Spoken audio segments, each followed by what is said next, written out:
Wilujeng Saten pamirsa sareng simkuring Laila. Dina dinten ieu simkuring bade nepangkeun ngeunaan kana kagiatan dina ngajagi kabersihan di lingkungan sakolahan.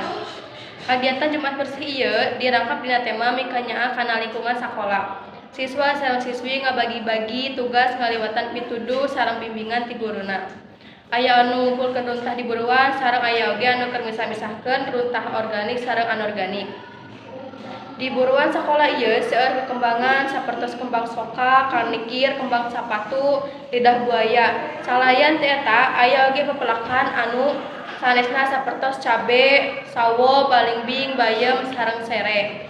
Sekitar sajam eta kagiatan lumangsung murid sakola teras ngabersihkeun pananganna nganggo sabun. Pupuhu sakola Uus Usman SPD MSI nyatakeun kareueus pisan lamun migawe bareng silih ngagotong royong pikeun ngabersihkeun lingkungan sakola. Alhamdulillah lingkungan sakola urang parantos janten langlung bersih sareng padamelan karasa hampang tur pikaresepeun sabab dilakukeun ku sasarengan saur Anjeunna. Nah, pamirsa sakitu wae anu tiasa kapihatur dina dinten ieu.